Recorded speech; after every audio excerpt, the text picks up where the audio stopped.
Greetings, ladies and middlegents, and welcome to this latest edition of Tales from Outer Space, where I take stories from across the internet and read them for your entertainment. Now, you may notice that something is different, the same as yesterday for you, but it's the same day for me. I'm still at the beginning stages of a flu. Tomorrow, I don't know how sick I'll be, so I don't know whether I'll be able to record it all. So I'm going to try and record it more today, even though it's going to be a little bit subpar, and I do apologize for that. But the algorithm needs to be fed, so here we go. The Fawn, written by Coyote Havoc. It started with a fawn. The creatures of Earth are often scary to other species. Vicious carnivores like wolves, lions, and bears exist, and the herbivores have adapted defenses against them. Claw meets thick hide, tooth finds antler and horn, and either side stands a chance of losing its own life in the process. This is the nursery world of humanity, born in a balance of life and death and adapted to the struggle to survive that not many other species can understand or even would want to. When they were first encountered, they were immediately branded as Deathworlders, a species that must constantly fight to exist just one more day. They have quite a lot in common with the Rakvan and the Kalasa, as well as other species who were born in similar worlds. But not everything, and that was a lesson that we would all have to accept, even if we couldn't understand it. Humans have a capacity for great violence and the knowledge to make killing efficient, even effortless, and they use these to eradicate great numbers of the most fearsome natural enemies, themselves. But that wasn't the whole story. Something that we would find out not long after our first contact. I was selected as part of a delegation to examine their agriculture. Trade often starts with food, and the galactic states wanted to know what this new species might have to offer. I thought to myself, what would my species have need of from a Deathworlder? But I couldn't deny an order, and arrived in a city they called, of all things, Tulsa. I know, it was funny for me when I landed there, but it doesn't mean the same thing to humans. So, with the mind out of the gutter, I boarded the prop-driven aircraft. Yes, I know it makes the joke that much more humorous, but stay with me here. One of the farms that had agreed to our visit was a tiny town called Liberty, Kansas. The farmer was delayed for some reason, and the delegation settled in to wait at the dining establishment on the main street called Jack's Place. That's where I learned that humans consume copious amounts of meat in a variety of different ways, but offered me salad greens, fried beans, okra, and mushrooms until our host managed to join us. It was the newfound knowledge that they were omnivores that drew my attention to what these Deathworlders might actually be able to offer. Our host arrived halfway through our meal, covered in blood and gore. A few delegates openly protested as others charged the door. I humbly admit, I froze and lost my meal all over the floor, something I'm still ashamed of. But the humans took it in stride and assured us that we were not in any danger while cleaning my mess. His name was Jacob, and he was ecstatic and proud of the carnal display, but he assured us he had not killed anything. He even invited us out to his truck, where he would all understand what had happened to delay him. Out in the street, other humans had also gathered around his truck with teary eyes and joyful noises, and parted for a delegation to witness his achievement. There, in the bed, in a pile of cut grass, lay an animal called a deer. The defenseless creature had been hit by another vehicle and had lay in a ditch with several broken bones. Next to the deer lay a newborn fawn, nursing on her mother, the ichor of its birth still evident on its tawny fur as the mother attempted to clean her child. The mother's legs had been set and moist cloth hung in other places. A basic attempt at first aid for certain, but an attempt to save life nonetheless. It didn't matter to the human that the nutrients from the animals and its offspring could be consumed by the farmer and his family. He was going to save them regardless. When asked if he would raise the animals for slaughter, Jacob chuckled.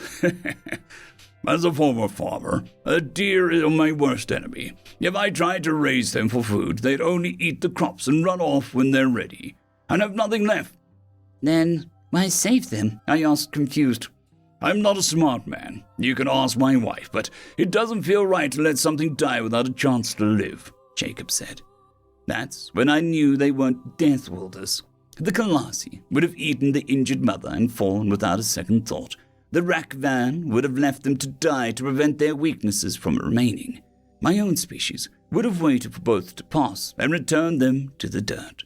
A human would instead sacrifice of himself in order to save and protect a life not yet lived. These humans are strange indeed. At Jacob's farm, we were shown his crops, a variety of plants common to the human diet. The salad greens I had recognized from the restaurant, spinach and lettuce, but others, like mustard, had a spicy flavor that was quite enjoyable. Radish and beet, as well as broccoli and asparagus, were widely enjoyed by the delegation. And even the Rakvan and Kalasa partook in the eating of peppers as a test of their constitution. Jacob didn't have the heart to inform them that what they were eating was considered mild. From there he took us to this barn, a long structure filled with cows, a variety called Jersey and Angus, I believe they were called. They were not meant for meat, but their milk was harvested. I thought to myself that the herbivores would shy away out of instinct, and to my surprise, they moved towards him as he scratched them lovingly. It was also apparent as cows moved towards him that room had been made for the fawn and its mother. Another human was with them in a private corner of the barn, placing a wet substance over gauze that was applied to the wounds. A medical expert for their animals. No carnivore race would ever have considered it. The delegation had moved on, but I had noticed. I was so taken by the care and affection that the animals received, not even a part of the herd, but treated as important as if they were always had been. As the cast dried and hardened, I talked with this doctor, who told me that it was common across all of their species to care for the animals they lived with. Some were kept as pets, and others were harvested for their fur and milk. But even those harvested for their meat were taken good care of and kept healthy. I hadn't always been that way, but humanity had learned some time in the past that if the animal was cared for, the animal would care for them as well. The rest of our tour went on without me. I had made my choice. We Velks are not warriors, able to defend ourselves, but just, and we had never considered the actions of humans would take and the distance they would go to save a life that didn't benefit their own. Are humans savages? Indeed, and without question. Are they concerned with their own survival, just as any other species would be? But therein lies the difference. Knowing of no benefit to defense or attack, having nothing to gain and so much to lose, they would still give freely of themselves, no questions asked, to preserve a life unlived. That, my friends, was all I needed to see. Humans call it mercy, and when I hear that word spoken in question, my memory goes back to that one day in my life to explain it. How far would a human go for the sake of a fawn? End of story.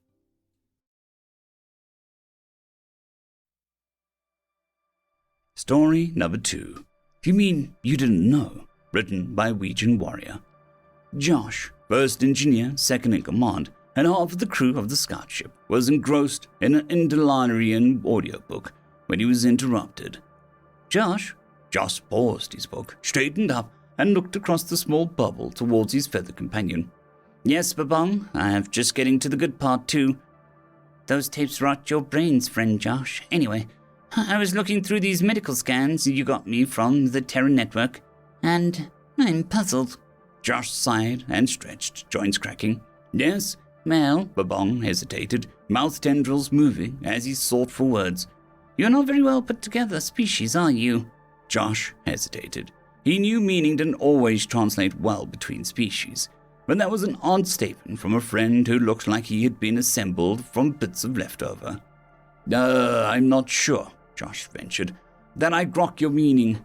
I mean, Babong said as he leaned forward, a third limb extended to keep him in balance. It's just, let me give you some examples. Josh nodded for Babong to go on. I mean, the nerve bundle that goes from your inadequately protected brain to your voice box goes down, loops around your body's main blood vessel, and then up towards the voice-generating flaps. Josh nodded again. Did it? You'd have to check later. And your endoskeleton, Babong continued, can't withstand the continued strain of your jerky ambulatory motion for a full lifespan. Josh looked down at his own knees and shrugged, and then tried to reply. And there is at least 6 different kinds of hinges in your limbs, Babong went on, before Josh had time to say anything. And your cell oxygenating system, it is a mess, if I can be so frank to say. Josh waited to see Babong was done. Well, my friend, Josh said, as it was clear that he wouldn't be interrupted. It's just how things are, you know. Babong's head tentacles twisted in thought. I guess what I am most puzzled about, friend Josh, is what in the 8 dimensions were humanity's designers thinking. We've seen amateurs do better biological designs than this. Dude, Josh said after a second, that is a dark age thinking. Humanity wasn't designed by anyone. Josh, every sentient species is designed. Every sentient is created by a forerunner. This is a known scientific fact. No, seriously, Babong. Humanity isn't designed. We're evolved. We thought all species evolved. Evolved, Josh? Yes. A gradual change of characteristics over generations, from older, often simpler species. And who designed those species?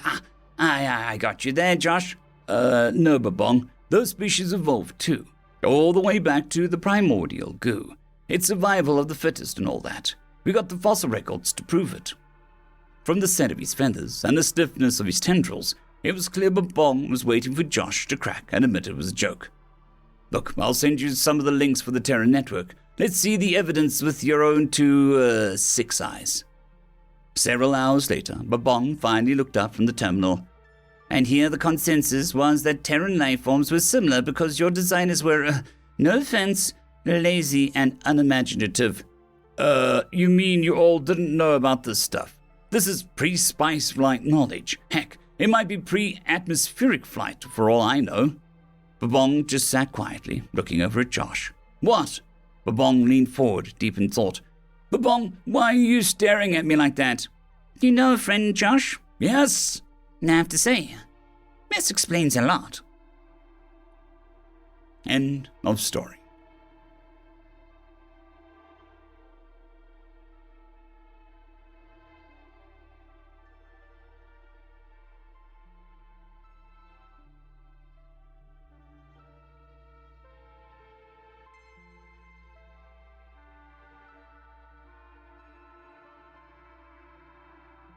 I'd quickly like to thank the T5 peeps, Cold War Boomerwaffen, Severin Cerberus, Bushmaster 177, Henry the Red, Caspar Arnholtz, Cold War Boomerwaffen, Elijah Silvercross, Dragzoon WRE, and Severin Cerberus. Thank you very much.